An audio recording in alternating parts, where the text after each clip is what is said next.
Hey, what's going on? You know who it is. It is Bruce Jordan, the Michael Jordan Hotels. And today we're going to be covering how to hire a GM by the legend, Daymain. We got Daymain over here, ready to rock and roll with us. What's going on, man? How you been? Hey, man, been blessed, man. And can I just say I'm so excited to finally get a chance to sit down with you because I watch your podcast all the time. Thank you. And I'm a big fan. Thank you. And but, you know, you're also my brother, man, so I'm just grateful just to be here with you, bro. Man, I'm grateful I finally was able to catch up with you. Okay? You know? He's a hard man to find, let me tell you. Hey, he just left 2 minutes ago. Like, really? So, my first question I ask everybody is, how did you get started in this business? What has your career been like? Oh, man. Well, first of all, I own a company called Synergy Hospitality Group. I'm the founder and CEO of that company. My journey, man, started about 16 years ago, 16 years old, more so than 16 years ago. I was 16 years old, and my family owned several businesses, and one of those businesses was a car wash, and my uncle and my dad were partners in that car wash, and there was a labor dispute. I was the laborer, and I was disputing my pay, and I said, you know what? I kind of did like the Snoopy thing, and I grabbed my stick and my little bandana, and I put all my stuff in it, and I said, I quit. And so I went and I got my first job in a hotel as a dishwasher at a Clarion Hotel, which is now the Marriott Hotel in my hometown of Mobile, Alabama. Yeah. So, and the journey has been, the early years were kind of a love-hate relationship. It was like tumultuous at best. It was like the best girlfriend you ever had, but she just kept on cheating on you. But I learned through time and age and maturity, I learned that everything wasn't instant oatmeal, and your career definitely isn't going to be instant oatmeal, and it's not just add water and stir. And I think that's what made the difference. I learned through a lot of tempering and some great mentors, how to sculpt my journey and procure my next role versus just taking the next thing for the next pay increase, or taking the thing that somebody says that, oh, well, we want you here. Yeah.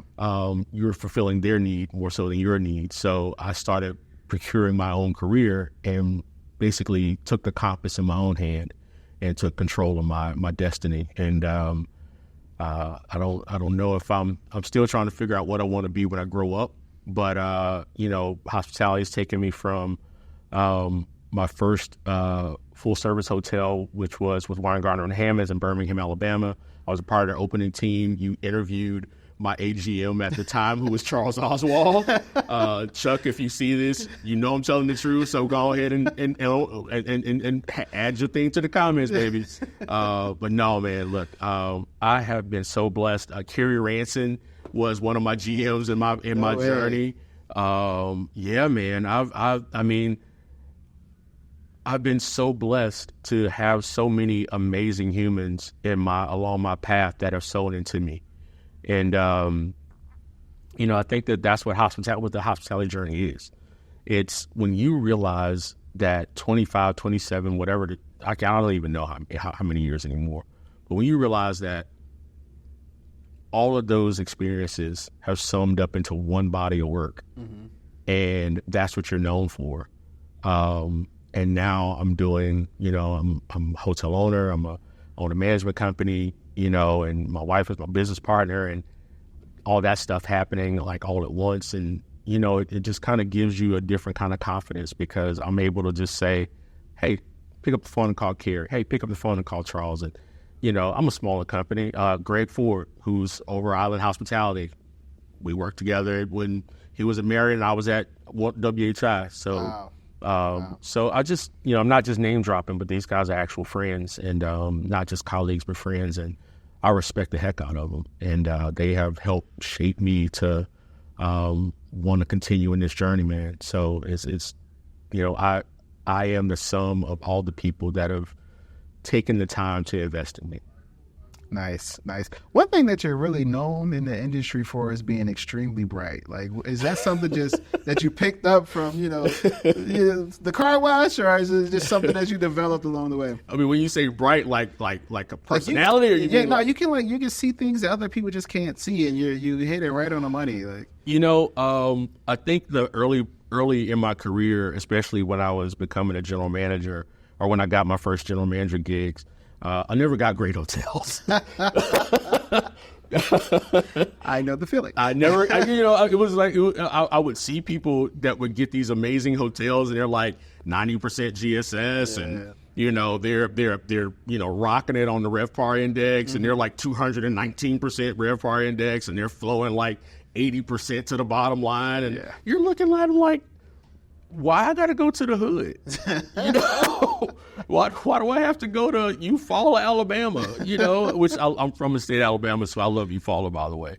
But I think that I don't know. If people are saying it, I'm grateful for that. But I think because it was trial by fire in the early years. Yeah. I developed, and I'm a spiritual person. Yeah. A discernment, and I pray for that, man. I want to be able to discern and evaluate it as fast as humanly possible, but I use that as my sixth sense, and I look at the numbers, and the numbers tell a tale. I'm a finance guy, come from a finance background, and, but being bright, man, I don't know if I'm going to see students, so I don't know if I'll ever confess to that, but what I do confess to is that, the intimacy of information with information. I have a knack for intimately understanding and evaluating information. And, I have ADHD, so I can consume a lot of information at one sitting, more than the average human being. Correct. And, it's my superpower. So while people are still kind of taking naps or have to take a break from it, I can just sit there and, coffee up, and pull it all in. And try to make it happen, and I smart, sprite. I'm grateful for it, but I just think that my brand is I always want to do the best job possible, and so I give people what I expect if I'm buying a product. So, and I want to make sure that my product is consistent. Nice. So nice. Now, like, everybody's been having trouble finding GMs, keeping GMs. What are the issues as far as finding GMs that you've seen in the industry? I think that, we're at a place where a lot of general managers, kind of that baby boomer group is aging out, and after the pandemic, you saw a huge exodus from the industry. A lot of the people that were like heavy hitters of the full service, the big boxes that were so highly coveted, a lot of those people left the industry. And what remained of us, we had to the companies kind of have to sift through it and, put these people in opportunities. And I think that it's a telling of a tale that we have. I think 20 years ago, there was a lot of development and investment in developing people. And therefore you got really good general managers because there wasn't a leapfrog. You didn't go from being a front office manager to becoming a GM. You had to, with WHI, you had to be a front office manager. You had to be a restaurant supervisor. You had to be a restaurant manager. You had to be food and beverage assistant food and beverage director. You had to be banquet manager and all this stuff. You learned every position. In corporate Marriott, same thing. So the rite of passage was a lot less about giving your friend an opportunity or giving somebody that's well liked an opportunity. Yeah. It was about, you have to prove to us that you deserve this opportunity, and you have to check these boxes. And it felt like a box checking exercise when I was going through those motions, but now I think that we really are missing some of those box checking exercises because we have people coming through that don't understand how to interpret P&L information and data. people that don't understand, general managers that don't understand the sales process. Correct. They don't understand revenue management. They really don't understand culture and building a culture. It's not just, get 1% better every day. What does that 1% represent? What is that 1%? And what are you trying to get better at? Mm-hmm. And I think that looking at the industry now, we're finding that that improvement, that there's a need for improvement in culture and process and development. And so many companies are bypassing, leapfrogging it. And we're suffering as an industry for it because hotels are underperforming at a rate that I've never seen before. Mm-hmm. You have large companies that have huge portfolios of properties under management, and they're marginally performing, and some of them are in jeopardy of not being able to bring on more franchises because their average guest satisfaction scores are below where they should be. So I think that all of those things kind of merge together to make a perfect storm, and that's what's creating a gap in our general manager pool, talent pool. It's so funny you said that the person that everyone likes, because especially when I was at ISG Corporate and I had 16 properties, mm-hmm. It would be the properties that everyone likes are the damn near the lowest performing. Yeah. And the property that everyone hates this general manager, mm-hmm. the numbers were just damn near flawless. Yeah. Because you're not going to be able to please everybody and have everybody like you. So what happens is you try to please everybody. Mm-hmm. And that means you have to work more because, and then you just get burned out and just realize, okay, you know what? It's my fault because I'm trying to please everybody and be a people pleaser.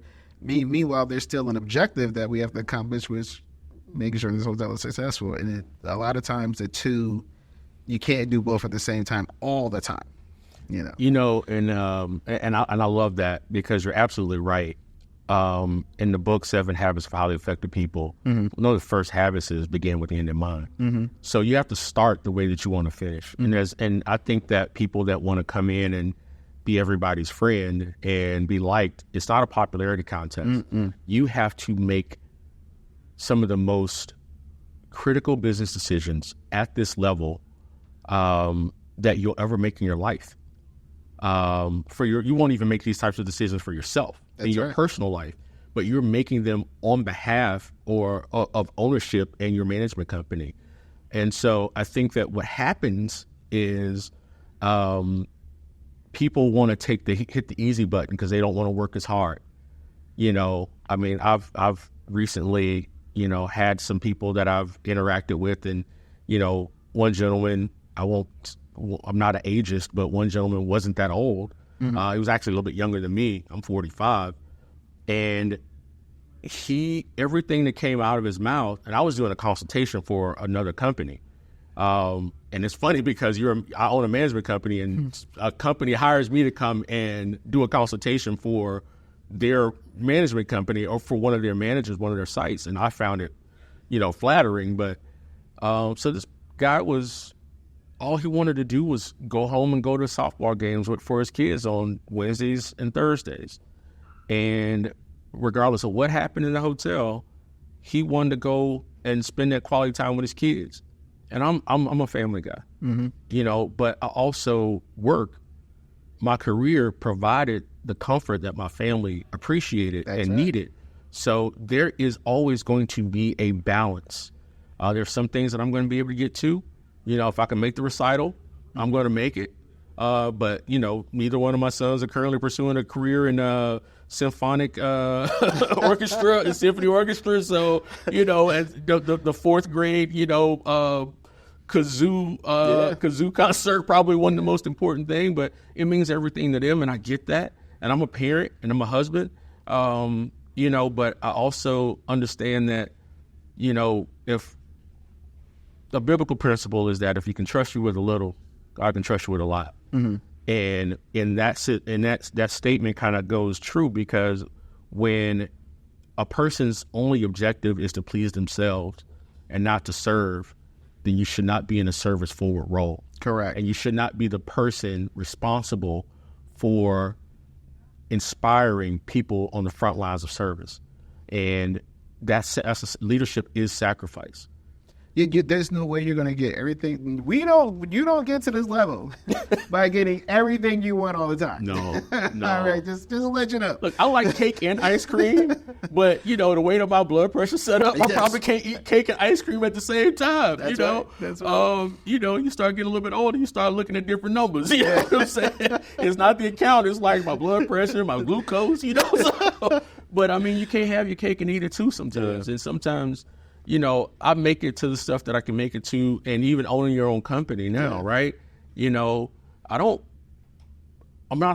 still always not available. I'm on location, and I'm doing stuff for my clients, or I'm making sure that the GM actually sees the CEO, because I want that relationship, not just with the GM, but with the team, because culture is everything. So when you don't have that opportunity, it sucks, but you're trading off the time with your kids to be with your other kids. Yeah. And if you don't treat your staff like they're your kids, then they'll feel that too. Yeah, I had staff members that I had to loan them money to get their car fixed. You know what I mean? Like, and they made sure they paid me back my $800. But that you just got to make sure you take care of them. Yeah, I mean, and the servant of servants is an honor. It's not a privilege. And I think that when you approach what we do, because we commit to this, man. That's right. Like this is not like, life. This is not like a union gig, and I get to go watch at the end of this. I mean, there's really no. Most people die in hospitality. That's right. Or you leave the industry altogether.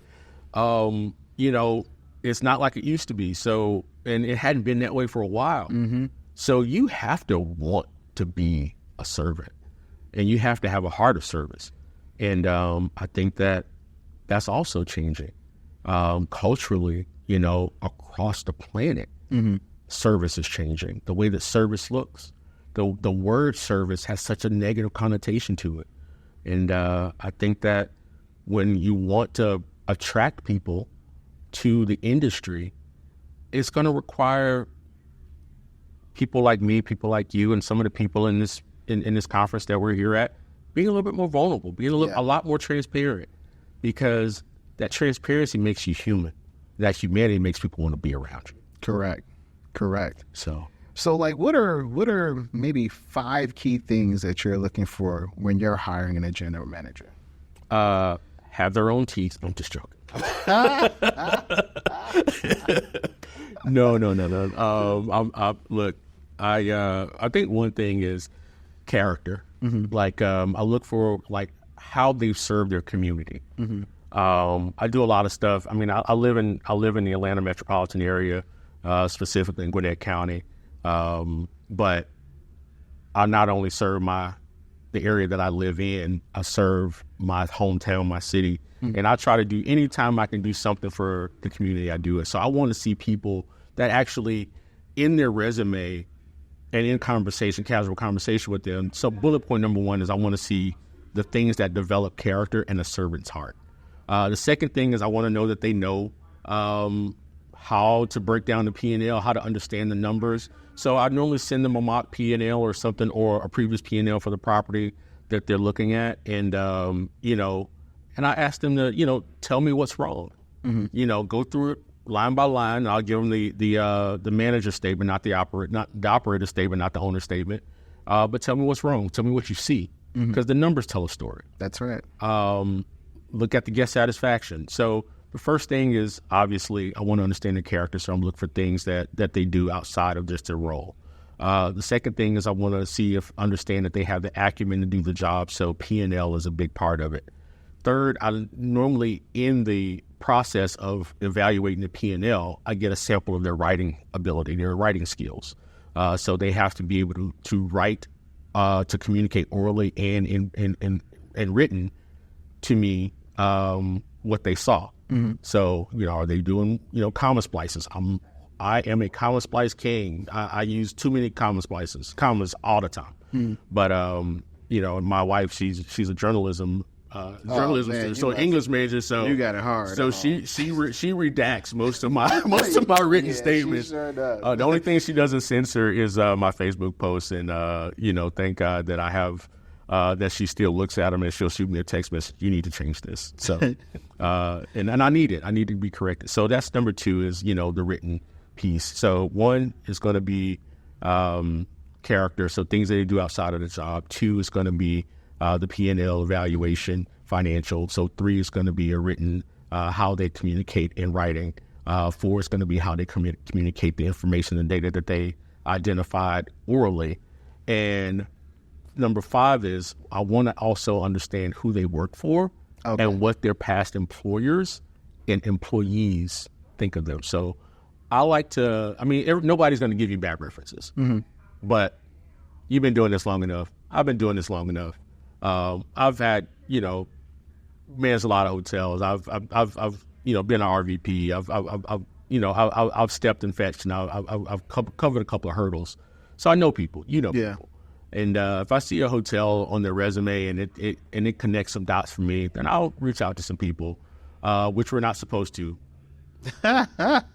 Don't do that. You better listen. I go through their Facebook page. I go to Instagram because I want to see what type of person I'm dealing with. You know what I mean? Like I try my best not to do the Facebook and the Instagram stuff because that's personal. Like that's who you are as a person. Like if you're, I'm from the South, so if you're a KKK member, you know what? You probably don't want to post that. But if you are a part of the Aryan Brotherhood, okay, maybe you want to make the page private, But I'm joking, but I think that I try not to judge people off their social media because that's a place of personal expression. Now, LinkedIn, on the other hand, I judge heavily on LinkedIn. I look at how you wrote what you wrote about your previous roles, and I wrote how you communicated, and I also look at who's recommending you. Like if people aren't recommending you, and I'm trying to think back, like I have unsolicited recommendations, like people just would drop recommendations on my LinkedIn, and I think that for me it was always kind of a situation of it's an honor for anybody to say anything nice about you. So first, obviously, and I'll go back through the 5 points. First, it's going to be, just kind of who their character is, how they serve. They're a member of, a fraternity, a sorority, or, some type of honor society, Rotary Club, or something like that. I want to know about it. Second, it's going to be a financial evaluation. Third, it's going to be how they communicate in writing. Fourth, is going to be how they communicate orally. And fifth, and absolutely not the last one, is going to be kind of like a little bit of a social media dive, but mostly, I want to understand their references and who's vouching for them and what they say. How they say what they say is more important than actually what they say. Gotcha. If there's hesitation and they're not emoting over you, or they give like a textbook, he worked here from this day to this date, then that person probably didn't leave with a lot of friends. But that might work in your favor because sometimes for certain situations, certain hotels, you need a hammer. And certain situations, you need a nail. So you have to figure out what you need as an application in order to not be an EMT and code it together. That's what task force is for. We want to be, we want to cure. We want to be a specialist. And I might need a different kind of specialist. That's right. So that's right. I hope that's helpful. I didn't mean to go too long on that, but no. Listen, those are the 5 I was looking for. So what makes there's a lot of GM turnover. I've been to properties that had 6 or 7 different GMs in 6 or 7 months. So, like, what's causing this crazy turnover at the property level when it comes to general managers? I think corporate culture. I'll be real honest. I work for some of the best companies on the planet. When I worked for OTO, Corey Oaks, as a CEO, and a president, there was like Corey was a straight shooter. He was a Southern boy, you know, and I like direct communication, you know. Okay. I like direct communication. Everybody does it. I worked for Island Hospitality, and, you know, good, bad, or indifferent, Tim Walker, he was a direct communicator. John Marks, who I think he's still with Island. He came back to Island. He's working under Greg, or working with Greg now. Amazing guys. You know, these guys are communicators. They set the culture. You know, they're not lazy about it. We're missing some of that. You know, the more, you know, and even, and I'll talk about my space. I'll talk about hotel management companies, right? Owners and CEOs and founders are not investing the time into to make the gumbo, the culture gumbo. I think that everybody's being pushed to propel to grow. Correct. You know, it's kind of like baseball back in the 80s, you know, bigger, faster, stronger. Steroids, right? You know, everybody wants to know steroids, right? You know, how can Mark McGwire hit, you know, 300 home runs in a season or whatever, or another 80 home runs in a season? You know, it's impossible. Bigger, faster, stronger. But sometimes you just need to have more endurance and be a little bit smarter. So I think that the bigger, faster, stronger, because people take these jobs as president. They're not the owner of the company. I founded my company. So it's not going to be 90 hotels in 6 months, in 6 years. You know, I am getting it out of the mud. I am making relationship after relationship. And these relationships take years to mature to actually have a financial return on investment. But every relationship is solid. Correct. You know, but we're not making those relationships.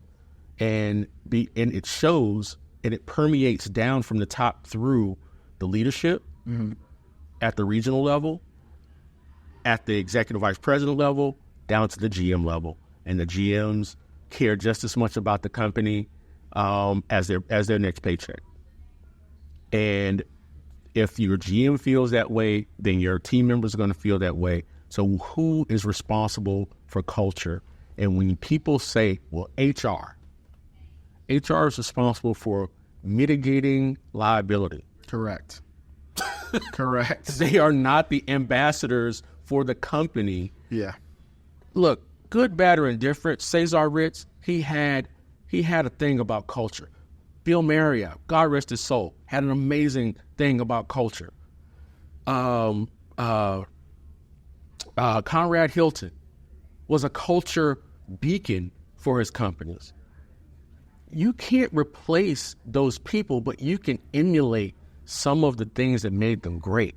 And it started with the first time I worked at Marriott, I heard the A&W root beer, the hot shop story, right? We all heard it. If you work for Marriott, I'm in a Marriott alum group on LinkedIn, and we all everybody flashes back to the hot shops. And I liken that to, I take so much pride in what I do that I look at every detail. But he treated people right. Yeah. And we're so detached and we want to grow so big that we lose the reasoning behind the why we did it. Nowadays, you have to connect employees with their cell phone. They're on the cell phone. Oh, yeah, you got to text them. You know, but think about it like this. Like, if you're a CEO or president of a company and you're appointed to this role, and your job is to be the chief service officer of this organization, and every time somebody talks to you, you're in a rush. Yeah, it passes down. It's a static pass down, and it leaves what I call residue. Gotcha. So you can leave positive residue, you can leave negative residue, and we have to we have to be the change we want to see in our organization. Absolutely, that's exactly what I preach. Yeah, all day long. Now listen, man, tell everybody how they can get in touch with you. So absolutely. So first of all, Bruce Jordan, thank you, because look, man, I'm grateful to be here with you. But Daymain Smith, Synergy Hospitality Group, www.synergyhospitalitygroup.com. We are based out of Atlanta, Georgia. You can catch me on Instagram. I do have a public page, and it is my only page. I don't have like 15 other pages. At Hotel Guru, HOTEL Guru GURU 1906. 1906 is for my fraternity, Alpha Phi Alpha. I guess last but not least, shoot me an email. My email is dsmith@synergyhospitalitygroup.com. Internships, partnerships, joint ventures. If you need consultancy, great. If you just need somebody to talk to about a deal that you're working on, that you're mulling over, just give me a holler. If I can't help you, I'm gonna figure out a way to help you. And if that just means finding you somebody else that better fits your needs, then that's what I'll do.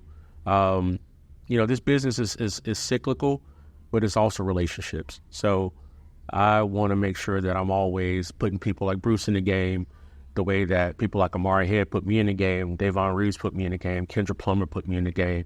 And I always Kendra's the truth. She is, man. Like solid as they come. Yeah, we did a conference together to monopolize the game. We both spoke at that same event. So, yeah. And I'm gonna go to Ashley's event, Hospitality Hued in New Orleans. Oh, okay. So if you're able to make it, man, that'd be great. Because I'm a Bayou boy. I'm from Mobile, New Orleans. Okay. With the same culture. So I'm gonna go down there and support my sister down there. Where's that event at? What's the dates? I think it's the 7th and 8th of August. So in 2 weeks. Okay. 7th and 8th of August, and I think it's going to be at the Four Seasons. Okay. In New Orleans, downtown New Orleans. Send me the information I'm gonna put it inside the video so we can. Yeah, absolutely. Yeah. But Ashley is amazing, man, and we just have such an amazing ecosystem. And you're a part of that ecosystem. I don't know if you know that or not. Yeah, I try to be. It's tough doing my part sometimes, but I still make sure I show up. And sometimes just showing up, man, it makes all the difference in the world. And I like to give people their flowers, man. I'm a huge fan. And I'm so grateful for this platform and for what the information that you're able to give and the people that you're able to interview. And you bring out such a genuine, you have such a genuine nature. So you bring out the absolute best in people, man. And I just want to thank you for that, because that's not something you grow over time. Yeah. That's something that's divine in you that was birthed inside of you when you came out into this world, man. So thank you so much. Man, listen, I appreciate that. It's hard to get your flowers when you're alive. You know what I mean? It is, man. And so that's why we got to make it, as servants, we have to make sure we're serving all the time. So thank you for your service, man. Hey, listen, thank you. Thank you for being on this show. Like I said, you can't get a hold of this guy, okay? But no, man, thank you so much. And yeah, I'm trying to make myself a little bit more available these days as I'm growing my team and we're getting more hotels. So, I'm always on the grind out there doing business development and just trying to be available for the people. Yeah. Because you never know who's watching. Yeah, that's true. And you always have to, that's why you, like you say, y'all just got to show up. Yeah.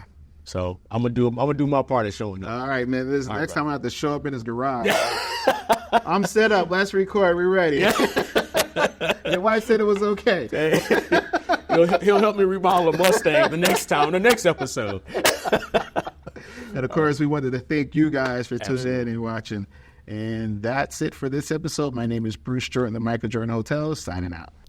This episode was brought to you by the Hotel Revenue Bible, the #1 hotel revenue book that has ever been written. It includes revenue management, digital ads, social media marketing, sales, catering, F&B, and more. Grab your copy today at hotelrevenuebible.com.